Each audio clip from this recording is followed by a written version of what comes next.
gonna do is I'm gonna use 2 different ribbons. You notice that one is darker, one is lighter. So usually what I do is put the darker one to the back and the lighter one to the front. Put them together. I'm gonna just kind of bunch this up at the top. And then I'm gonna use a piece of the tree itself and wrap that really tight so that it disappears, completely gone in the tree. And then the next thing we're gonna do is we're actually gonna go into the tree with both the ribbons, and we're gonna tuck and twist a piece of this pine around and then separate our ribbon back out. Now this is really good wired ribbon, so you notice it kind of holds the shape that I leave it in. And we're just gonna snake this ribbon around through the tree using that same method. Use tuck a piece, pull the ribbon out. You don't want it to go straight up and down. You don't want it to go like somebody toilet paper rolled their Christmas tree. We want it to go nice and even, but not completely symmetrical. Because this is art, we do not want to be precise, so don't measure out how much space you need between each branch. What you do want to do is make sure you can go as far back as possible and tuck that in behind a piece of pine so that you see the ribbon, and then the ribbon completely disappears back into the tree. We're just going to continue that over and over. And there is no rhyme or reason to how many times I go to the left or how many times I go to the right.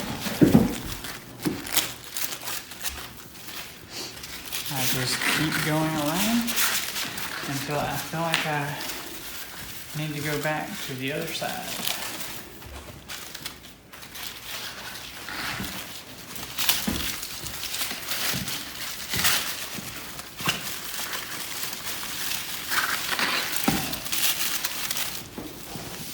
Now, at this point, I need to get my scissors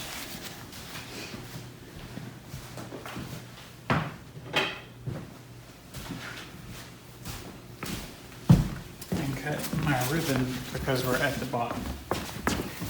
You could just go across the tree and tuck it back in, but I'm not going to do that. Because then you have to go up, and I prefer to go down. So usually what I end up with at this point is a little less than a whole roll. So I start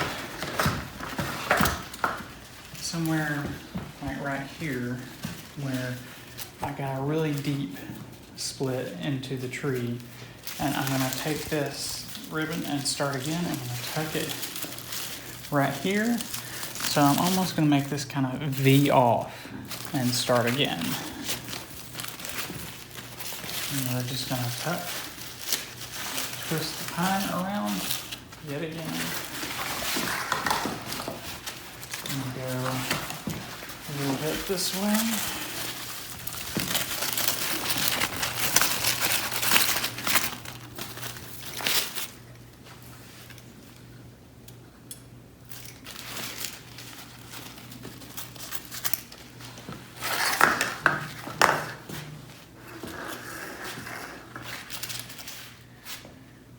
A little bit of ribbon left, maybe a little over a yard, and I've got a little gap here where I don't have any ribbon, so I'm going to go up close in the tree, as far back as I can get, and use a piece of the tree again, and bend it, tuck it back in there so that it disappears, and then we're going to do that same looping and tucking it down toward the base here so that we fill in this space that we had that had no ribbon in it.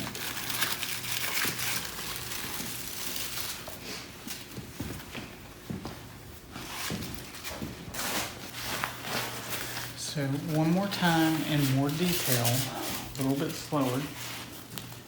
we're gonna pinch our ribbon together as tightly as possible. We're going to use a piece of the tree as far back as you can get it and wrap that around. And I'm just gonna hold that in place really tight. And then you're gonna make a loop,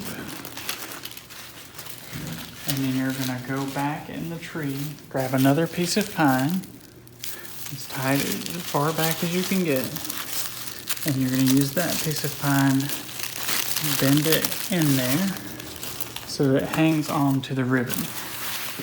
And that's basically what you do, repeating over and over on your tree. So we're gonna go back as far as we possibly can in here. This is what I consider a traditional method to add ribbon to a tree. Stay tuned for a picture of the end result.